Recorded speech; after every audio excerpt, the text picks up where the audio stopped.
Hello students, इस video में हम टॉपिक करेंगे इंटीग्रेशन बाय सब्स्टिट्यूशन जो आपकी एनसीईआरटी बुक में एक्सरसाइज 7.2 में है। इस टॉपिक में हमें बेसिकली करना क्या है, इंटीग्रेशन करने के बच्चे कई मेथड होते हैं। Integration by substitution, like integration by parts या फिर पार्शियल फ्रैक्शन, ये सारे मेथड्स हमने इस चैप्टर में स्टडी करने हैं। उनमें से सबसे पहला एंड सबसे ईजीएस्ट मेथड है इंटीग्रेशन बाय सब्स्टिट्यूशन। जैसे हमने इंटीग्रेशन पे पहले जो वीडियो की थी, वीडियो में मैंने आपको सिखाया था कि इंटीग्रेशन बेसिकली होता क्या है, एंटी डेरिवेटिव। लेकिन हमेशा हर एक फंक्शन के इंटीग्रेशन बाय इंस्पेक्शन नहीं निकल सकती। जैसे हम बड़ी आसानी से बता सकते हैं कि cos x की इंटीग्रेशन क्या होएगी, मतलब वो फंक्शन जिसका डेरिवेटिव करके cos x आए तो हम बड़े आराम से बता सकते हैं कि इसकी sin x प्लस सी होएगी, है ना। लेकिन कई बार कॉम्प्लेक्स फंक्शंस होते हैं, मतलब मुश्किल होते हैं फंक्शंस, बड़े बड़े से फंक्शन होते हैं, उनकी हम एट ग्लांस नहीं बता सकते। तो फिर उसके लिए हमें डिफरेंट मेथड्स यूज़ करने होते हैं। जैसे मैंने बोला, इंटीग्रेशन बाय सब्स्टिट्यूशन या इंटीग्रेशन बाय पार्ट्स या फिर partial fraction and all that. ठीक है, इस मेथड को स्टार्ट करने से पहले ना मैं आप लोगों को कुछ बेसिक्स बताने चाहूँगी पावर रूल के। पावर रूल में ना एक चीज़ है, जैसे हमें पता है कि x की पावर 5 हो, उसके इंटीग्रेशन करनी हो तो क्या आएगा, x की पावर 6/6 प्लस सी, है ना। या फिर अगर मैं आपसे बोलूँ कि 2x प्लस 1 की पावर 5 है, इसके इंटीग्रेशन करनी हो तो इस पे भी पावर रूल लग जाएगा। एक्चुअली पावर रूल के बारे में जो मेन बात आपको ध्यान में रखनी है ये है कि पावर रूल तभी अप्लाई होता है अगर आप पावर को छोड़ दो। मतलब यहाँ पे अगर मैं 2x प्लस 1 की पावर 5 था, 5 को छोड़ दो तो पीछे कौन सा फंक्शन बचा, 2x प्लस 1। ये फंक्शन लीनियर होना चाहिए। अगर तो पावर को इग्नोर करके जो पीछे फंक्शन है, जैसे यहाँ पे 5 को छोड़ो तो पीछे x बचा, x इज लीनियर, तो पावर रूल लग जाएगा। इसमें भी पावर रूल लग जाएगा। कैसे लगेगा, 2x प्लस 1 की पावर 6/6। एंड रूल होता है कि आपको ना डेरिवेटिव डिवाइड करना होता है पावर को छोड़कर। जैसे पावर को अगर छोड़ो तो बेस जो बचा उसका डेरिवेटिव डिवाइड करना होता है इसमें। जैसे हम डेरिवेटिव्स में नहीं करते, डेरिवेटिव्स में हम जब पावर रूल लगाते हैं तो हम एक पावर आगे ले जाते हैं, एक पावर हम कम कर देते हैं। जैसे सपोज करो कि 2x प्लस 1 की पावर 5 है, इसका डेरिवेटिव करूँ तो हम कैसे करते हैं, एक पावर आगे ले आए, एक कम कर दी एंड फिर बेस का साथ डेरिवेटिव मल्टीप्लाई कर देते हैं, करते हैं ना। इंटीग्रेशन में भी करना होता है, उसमें बेस का जो डेरिवेटिव है वो क्या करना होता है, आपको डिवाइड करना होता है, क्योंकि इंटीग्रेशन जो है वो इन्वर्स प्रोसेस है ना डेरिवेटिव्स की। इसमें जो मल्टीप्लाई करना होता है वो यहाँ पे क्या करना होता है, डिवाइड। लेकिन ये रिस्ट्रिक्शन इंटीग्रेशन में है, डेरिवेटिव में नहीं है कि हम पावर रूल तभी लगा सकते हैं अगर आपके पास जो ये जिस पे आप पावर रूल लगा रहे हो वो बेस क्या है, लीनियर फंक्शन होना चाहिए। जैसे 2x प्लस 1 है, यहाँ पे हम लगा सकते हैं। सपोज ऐसा कोई फंक्शन गिवन है आपको एंड इसमें आप सोच रहे हो कि आप पावर रूल लगा के इंटीग्रेशन कर दो, मतलब ये बनेगा x² प्लस 1 की पावर 4/4 एंड फिर जो इसका डेरिवेटिव आएगा, है ना, आप सोचो कि उसको डिवाइड कर दो एंड ये आ गया। ये बिल्कुल गलत है बच्चे, दिस इज़ रॉन्ग। ये आप ऐसे कर नहीं सकते। आप पावर रूल तभी लगा सकते हो अगर आप पावर को छोड़कर जो पीछे बेस बचा है वो लीनियर हो। अब यहाँ पे फंक्शन था x² प्लस 1 की पावर 3, यहाँ पे अगर मैं पावर को छोड़ूँ, मतलब 3 छोड़ूँ तो पीछे बचा x² प्लस 1, ये लीनियर नहीं है ना, तो डैट मीन्स हम यहाँ पे पावर रूल नहीं लगा सकते। ठीक है, एक तो ये बात बतानी थी आपको। एक ट्रिग्नोमेट्रिक फंक्शन के रिगार्डिंग बताना था कि जैसे हमारे पास ट्रिग्नोमेट्रिक फंक्शन है, जैसे cos x है, इसकी इंटीग्रेशन हमें पता है sin x प्लस सी। लेकिन अगर एंगल हो cos 2x हो तो उसकी भी यही होती है sin 2x। जो एंगल का डेरिवेटिव है वो हम डेरिवेटिव्स में क्या करते हैं, मल्टीप्लाई। यहाँ पे क्या होएगा, डेरिवेटिव एंगल का डिवाइड, बस इतना को फर्क है। तो ये होगी इसकी इंटीग्रेशन। बट अगेन यहाँ पे ये कंडीशन है कि जैसे सपोज करो कि एंगल ये होता cos x², तो आप फिर नहीं ऐसे कर सकते थे कि cos x² की sin x² होगी, इसके एंगल का डेरिवेटिव 2x हो गया, ये डिवाइड हो गया। ये गलत है। क्यों गलत है, आप मेन ये बात ध्यान में रखो, जो डिवाइड में आता है ना वो कभी वेरिएबल नहीं हो सकता, वो कभी भी आप वेरिएबल नहीं कर सकते। जैसे यहाँ पे था यहाँ पे मुझे पता था कि जो डिवाइड में आएगा वो अल्टीमेटली कांस्टेंट हो जाएगा। या फिर आप ये ध्यान में रखो कि आप ये वाले रूल तभी अप्लाई कर सकते हो, जैसे पावर रूल में कंडीशन दी ना मैंने आपको कि आप पावर रूल तभी अप्लाई कर सकते हो अगर आप बेस को छोड़कर जो पावर को छोड़कर, मेन पावर को छोड़कर जो बेस बचे वो लीनियर हो। ऐसे ये जो रूल है आपका ट्रिग्नोमेट्रिक फंक्शन में तभी अप्लाई कर सकते हो अगर आपके पास जो एंगल है वो लीनियर फंक्शन हो। अगर एंगल लीनियर नहीं है तो आप ऐसे डायरेक्ट इंटीग्रेशन नहीं कर सकते। क्यों? क्योंकि अगर आप ऐसे करोगे तो जो इसके एंगल का डेरिवेटिव डिवाइड में जाएगा तो वो वो कांस्टेंट नहीं, वेरिएबल होएगा एंड इंटीग्रेशन हमें ये अलो नहीं करता। ऐसी बात नहीं है कि हम इनकी इंटीग्रेशन कर नहीं सकते, या फिर ये वाला फंक्शन है हम इसकी इंटीग्रेशन कर नहीं सकते, कर सकते हैं लेकिन इनके लिए अलग रूल है, फिर हम पावर रूल से नहीं ये कर सकते। ठीक है, तो फिर इसी तरीके से आप इसीलिए अगर ऐसे फंक्शन हो, कॉम्प्लेक्स फंक्शंस हो, तो हमें इंटीग्रेशन करने के लिए वो रूल सीखने की ज़रूरत है एंड उनमें से वन ऑफ द रूल है इंटीग्रेशन बाय सब्स्टिट्यूशन। जैसे ये था, यहाँ पे साइन एम एक्स की इंटीग्रेशन है, वैसे तो इन्होंने बाय सब्स्टिट्यूशन किया हुआ है। बाय सब्स्टिट्यूशन मतलब पुट करके, है ना। इन्होंने क्या किया, आप अपनी बुक में देखना, एम एक्स को पुट कर दिया टी, फिर इसका क्या कर दिया, both side derivative m x, क्योंकि हमारे पास जो एक्स है वो वेरिएबल चल रहा है तो हम with respect to x derivative कर रहे हैं। एम एक्स का एम आ गया, टी भी वेरिएबल है, इसका with respect to x derivative d t by d x. हमने डी एक्स की वैल्यू निकाल ली डी टी अपॉन एम। अब यहाँ पे एम एक्स की जगह टी पुट कर दिया। बच्चे ये बात ध्यान में रखना, सब्स्टिट्यूशन में हम क्या करते हैं, एक्स को किसी अनदर वेरिएबल में चेंज कर रहे हैं। अगर मैंने यहाँ इसको टी में चेंज कर दिया ना, मतलब x को in terms of t change कर दिया, तो dx को भी in terms of dt change करना ज़रूरी है। अदरवाइज ऐसे नहीं हो सकता कि आपने इसको t में चेंज कर दिया, ये dx ही है, फिर t वाले फंक्शन के with respect to x integration आप कैसे करोगे, पॉसिबल ही नहीं।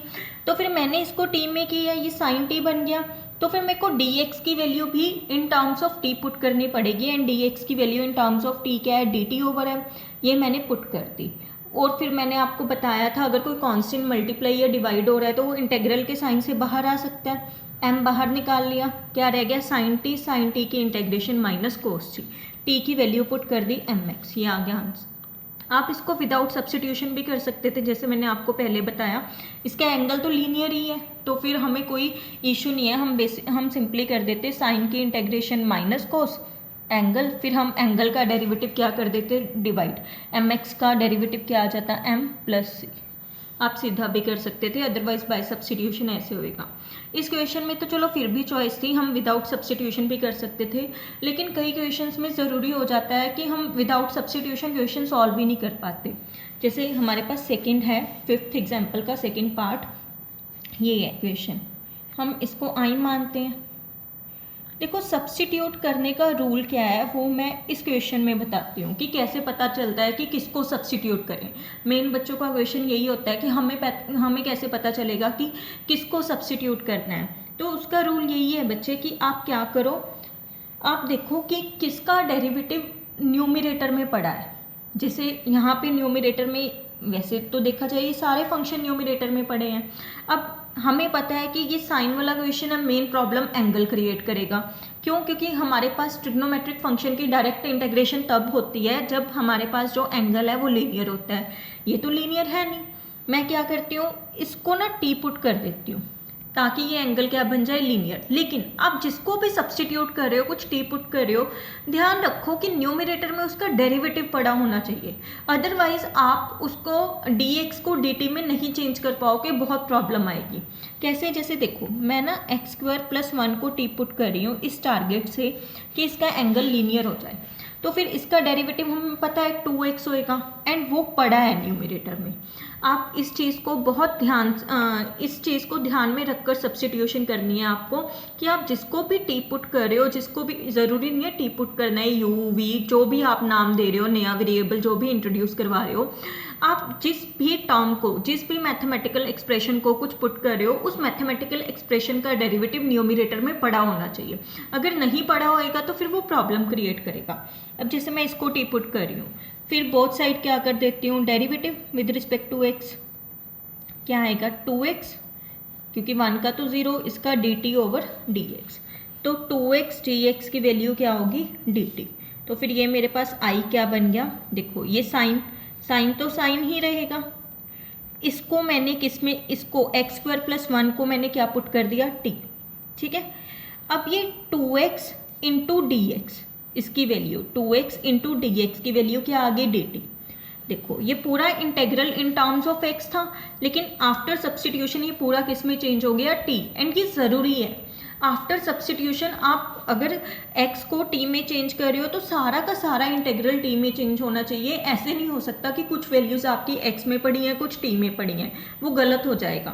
अब फिर सिंपली साइन t की integration minus cos t, and क्योंकि हमारा question in terms of x था तो हमारा आंसर भी किसके इन टर्म्स में होएगा, x में। तो हम t के एंड में क्या कर देते हैं, वैल्यू पुट, मतलब एक्स स्क्वायर प्लस 1। इस तरह से इंटेग्रेशन करने को बोलते हैं इंटेग्रेशन बाय सब्स्टिट्यूशन। देखो कितना सिंपली ये क्वेश्चन सॉल्व हो गया। मतलब पहले जो ये क्वेश्चन का एक्सप्रेशन था वो मुश्किल था, लेकिन बाय सब्स्टिट्यूशन वो इजी हो गया, है ना, सब्स्टिट्यूट करके, और हमें वो इजी हो गया, वो 7.1 जैसा बन गया एक्सप्रेशन, उसको हमने सॉल्व कर दिया एंड हमारे पास आंसर आ गया। अब देखो आगे थर्ड एग्जाम्पल ये है, इसको हम आई मान लेते हैं। अब देखने में तो देखो ये भी कितना मुश्किल लग रहा है ना, हम ऐसे तो कर नहीं सकते कि इसकी अलग कर दो इंटेग्रेशन, इसकी अलग इसकी अलग, क्योंकि मैं पहले ही आपको बता चुकी हूँ फर्स्ट वीडियो में कि हम ऐसे मल्टीप्लाई या डिवाइड में इंटेग्रेशन अलग अलग नहीं कर सकते, जैसे हम डेरिवेटिव्स में नहीं कर सकते, डेरिवेटिव अलग अलग ऐसे इंटेग्रेशन नहीं कर सकते। अब हम ना थोड़ा सोचते हैं कि किसका डेरिवेटिव साथ पड़ा है, मतलब जिससे हमारा क्वेश्चन इजी हो जाए।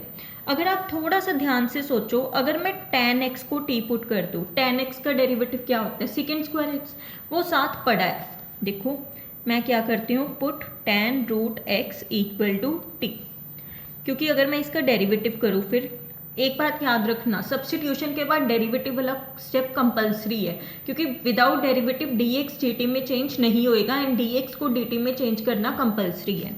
अब tan x का डेरिवेटिव क्या होता है, सेकेंड स्क्वायर x, उसके बाद हमें किसका करना होता है, एंगल का, एंड राइट साइड पे जो t है उसका डेरिवेटिव क्या होएगा, dt बाई dx। अब ये यहाँ पे पावर रूल लग जाएगा ना, वो तो आपको आता ही है, आपने किया हुआ है। तो ये हमारे पास बन गया 1/2 सेकेंड स्क्वायर रूट x, ये x की पावर -1/2, मतलब नीचे आके रूट x बन गया।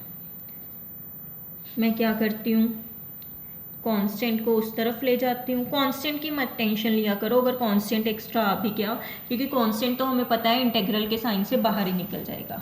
अब हमारा आई क्या बन गया, ध्यान से देखो, इसको tan रूट x को मैंने क्या पुट किया है, t पुट किया है, तो मतलब ये बन गया t की पावर 4, क्योंकि tan रूट x को मैंने t पुट किया, t की power 4, second square root x by root x into d x, मतलब इस एक्सप्रेशन की वैल्यू मेरे पास कितनी आ गई, 2dt।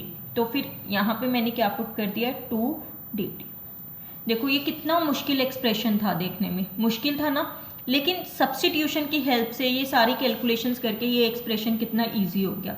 अब 2 तो कांस्टेंट है, वो तो इंटेग्रल से बाहर आ जाएगा, t की पावर 4 है, यहाँ पे हम क्या लगा सकते हैं, पावर रूल लगा सकते हैं, क्योंकि मैंने बोला पावर छोड़ के, मतलब 4 को छोड़ के जो फंक्शन है t बचा वो लीनियर है, तो इसकी इंटेग्रेशन क्या हो जाएगी, t5/5 प्लस c, क्योंकि विद रिस्पेक्ट टू t ही हो रही है। तो फिर अब एंड में t की वैल्यू पुट कर दो, क्या थी हमारे पास t की वैल्यू, tan रूट x, मतलब ये आपका आंसर आ गया।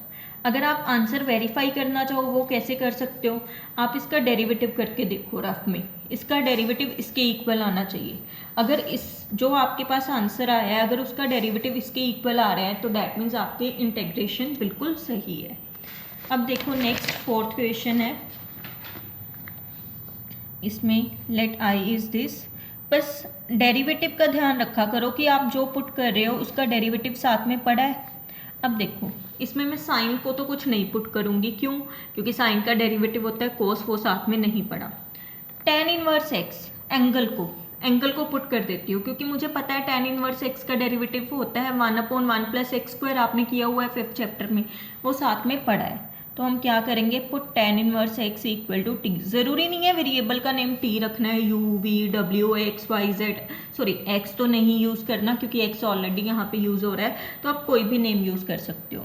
सेकेंड स्टेप क्या होता है, डेरिवेटिव करना है, इसका डेरिवेटिव करो 1/1 + x² dt/dx, dx को इधर ले आओ,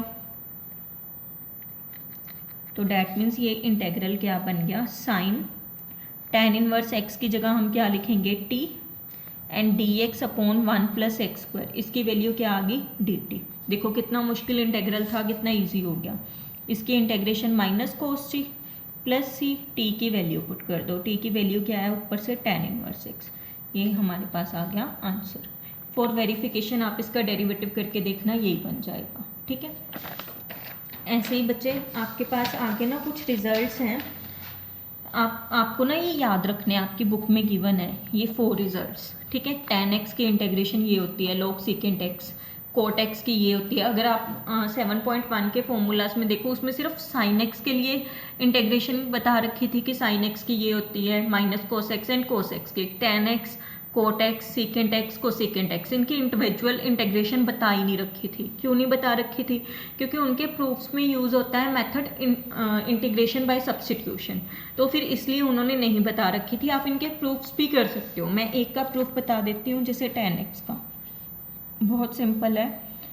tan x को हम लिख सकते हैं sin x cos x। ये बात ध्यान में रखना, जो डेरिवेटिव है वो न्यूमिरेटर में पड़ा होना चाहिए। अब जैसे कोई सोच सकता है कि sin x को t पुट कर देते हैं, उसका डेरिवेटिव पड़ा है cos x, नो, ये गलत है। क्यों, क्योंकि जो डेरिवेटिव है वो डिनोमिनेटर में नहीं, न्यूमिरेटर में होना चाहिए। अब जैसे मैं cos x को t पुट कर देती हूँ, वो ठीक है। क्यों, क्योंकि cos x का डेरिवेटिव क्या होएगा sin x, एंड वो न्यूमिरेटर में पड़ा है। आप कहोगे कि नहीं माइनस आएगा, लेकिन कांस्टेंट मतलब जो साथ में -1, -2 या 1, 2, उसकी टेंशन मत लिया करो, वो तो एडजस्ट हो जाते हैं, हम उसको दूसरी तरफ ले जाते हैं। मतलब ये बन गया sin x dx minus dt, minus को इधर ले आते हैं, तो डैट मीन्स ये क्या, इसको सपोज मैंने i का नाम दिया था, तो i हमारे पास क्या बन गया, sin x dx की वैल्यू होगी -dt, cos x की क्या होगी t, -1/t dt। अब जैसे 1/x की इंटेग्रेशन क्या थी, हमने 7.1 में पढ़ा है log x, तो 1/t की क्या होगी log t, t की वैल्यू पुट कर दो, t की वैल्यू क्या है cos x, ये आंसर आ गया। आपको होगे इससे मैच नहीं कर रहा, वैसे tan x की इंटेग्रेशन चाहे ये याद रख लो, चाहे ये वाली, ये कैसे बनी, जैसे ये है cos x को हम, इसको हम cos x की पावर -1 भी लिख सकते हैं ना। क्यों, क्योंकि हमारे पास रूल है n log m किसके इक्वल होता है, log m की पावर n के, तो वो रूल लगा दिया, ये बन गया 1/cos x, 1/cos x को हम क्या लिख सकते हैं secant x, तो ये आ गई इंटेग्रेशन। ठीक है, ये आपको याद रखनी है, tan x की इंटेग्रेशन, cot x की भी, secant की भी, cosecant की भी। cot x की भी ऐसे ही करनी है, इसको करना cos x sin x, ये तो बिल्कुल ही सिंपल है। sin x को क्या पुट कर देना t, ऊपर क्या पड़ा है उसका डेरिवेटिव, तो बड़े आराम से हो जाएगी, आपकी बुक में गिवन है। secant x के लिए आपको मल्टीप्लाई डिवाइड करना पड़ेगा, जैसे ये secant x है, इसकी इंटेग्रेशन कैसे करनी है, इसको ना secant x plus tan x से मल्टीप्लाई कर दो, secant x plus tan x से डिवाइड। ठीक है, और कोई वे नहीं है बच्चे इसको करने का। आप क्या करना फिर, secant x plus tan x को t पुट कर देना। क्यों, क्योंकि अगर मैं secant x plus tan x को t पुट कर रही हूँ, तो secant x का डेरिवेटिव क्या होता है secant x tan x, and tan x का क्या होता है secant square x dt/dx, right side में t का डेरिवेटिव, तो secant x tan x plus secant square x into dx, इसकी वैल्यू क्या होगी dt होगी। ठीक है, ये वैल्यू आप क्या करो, इसमें पुट कर दो, मतलब i क्या बन गया आपके पास, ये वैल्यू क्या आ गई आपके पास dt आ गई, एंड वो वाली वैल्यू t, तो ये क्या होता है log t plus c, and t की वैल्यू हमें पता है secant x plus tan x, तो ये आ जाएगी। सिमिलरली cosecant x की। ठीक है, आप ये प्रूफ्स कर लोगे ना, ये प्रूफ्स, ये आपसे हो जाएंगे सारे, एंड इनके रिजल्ट्स भी याद करने हैं। ठीक है, आगे देखो नेक्स्ट एग्जाम्पल नंबर 6, ये भी सिंपल है भाई, सब्स्टिट्यूशन ही करनी है।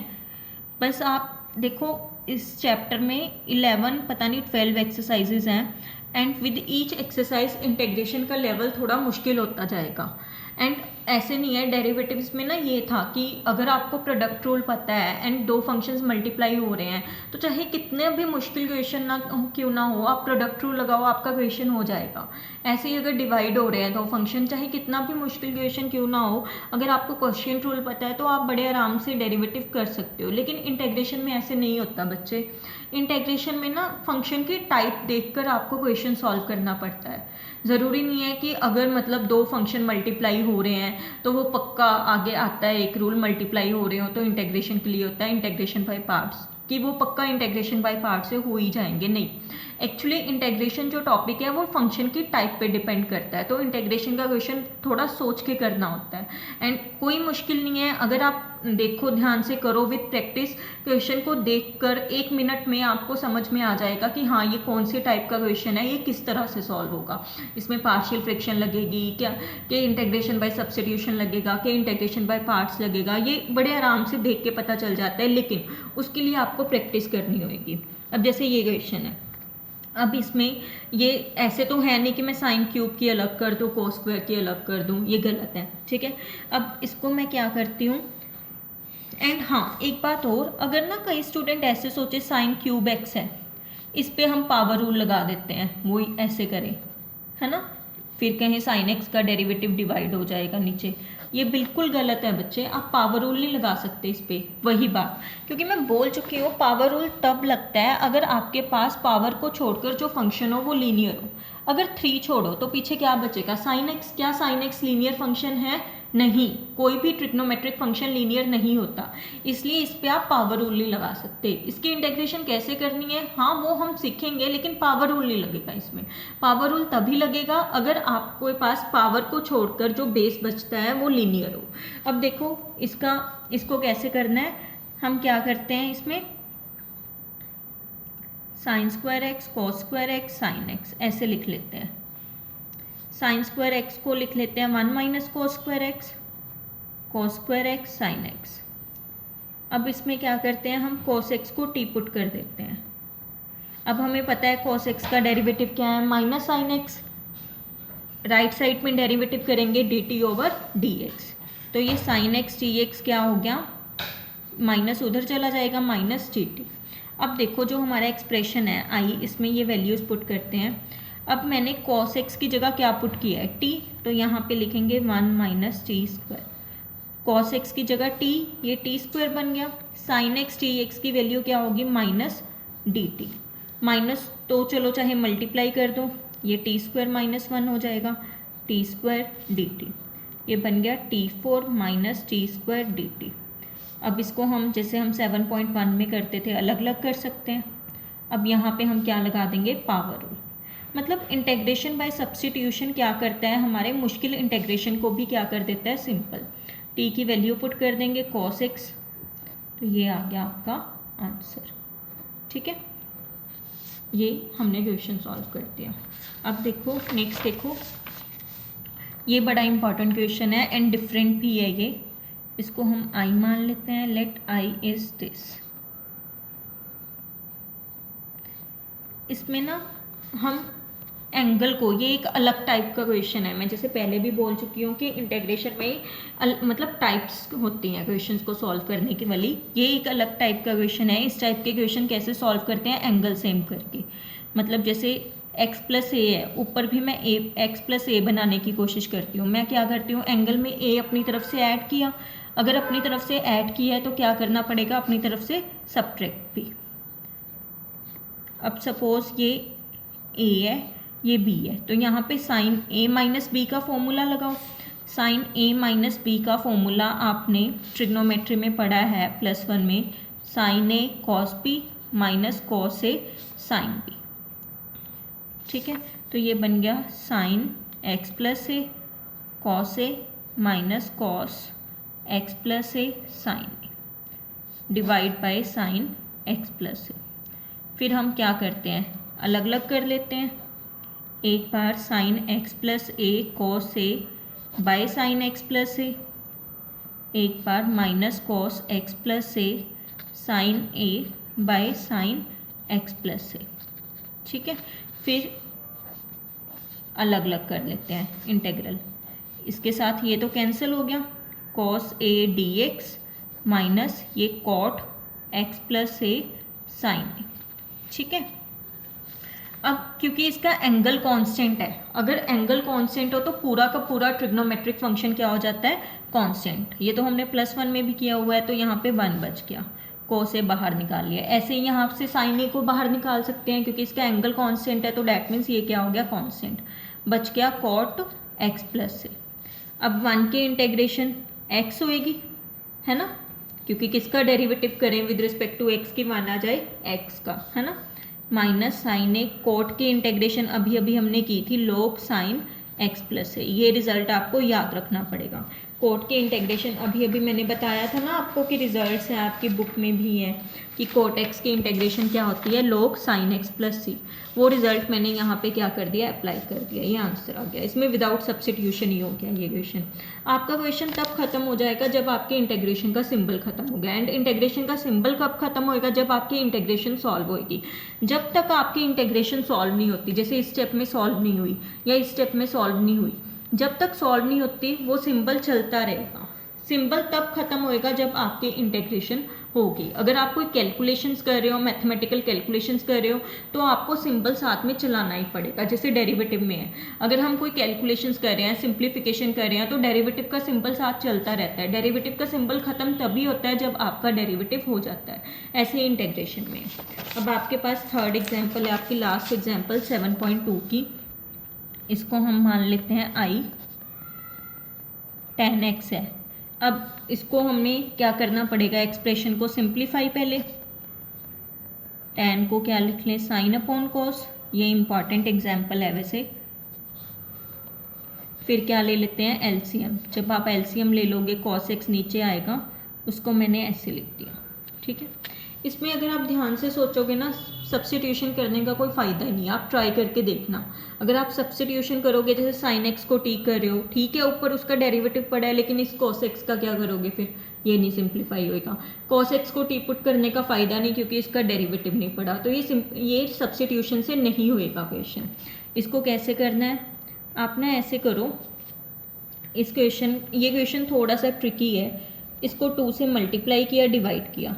वैसे तो इसको सॉल्व करने का आगे एक्सरसाइजेस में एक अलग तरीका आएगा। 2 cos x को मैंने क्या लिख दिया, cos x plus cos x। फिर मैंने अपनी तरफ से sin x ऐड किया, अपनी तरफ से sin x सब्ट्रैक्ट किया। पहले मैंने 2 से मल्टीप्लाई डिवाइड कर दिया, 2 cos x को लिख दिया cos x plus cos x, फिर sin x ऐड किया, sin x सब्ट्रैक्ट किया, and denominator as it is. क्योंकि अभी तक मैंने इंटेग्रेशन नहीं की, तो फिर इंटेग्रेशन का सिंबल साथ साथ में चलेगा।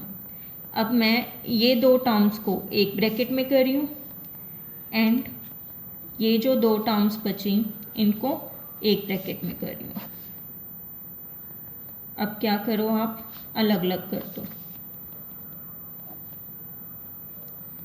इसको इसके नीचे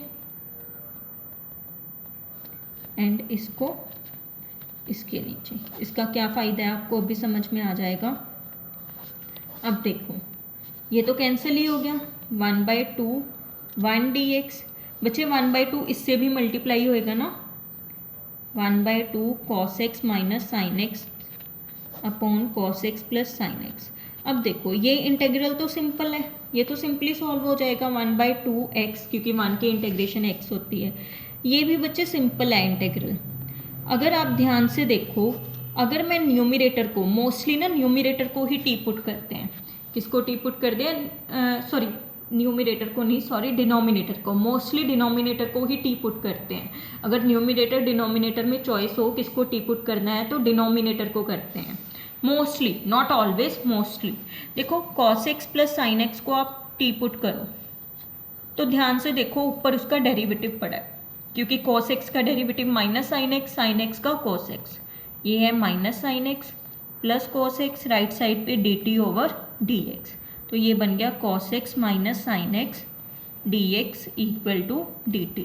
तो डैट मीन्स ये बन गया 1/2x प्लस 1/2, ये ऊपर वाला एक्सप्रेशन dt, नीचे वाला t, तो डैट मीन्स ये क्या बन गया 1/2x प्लस 1/2, 1/t की log t, मैंने बोला था एंड में प्लस c लगा दिया करो, टी की आप ये वाली वैल्यू पुट कर देना, तो फिर ये क्या आ गया आपका आंसर। पहले टी की वैल्यू पुट करना फिर आंसर आएगा, ठीक है। अब ये आपकी बच्चे एग्जाम्पल्स कंप्लीट होगी सारी, एग्जाम्पल्स कंप्लीट होगी सारी आपकी ये 7.2 की। अब आप 7.2 एक्सरसाइज सॉल्व कर सकते हो। आई होप आपको समझ में आ गई होगी। Thank you.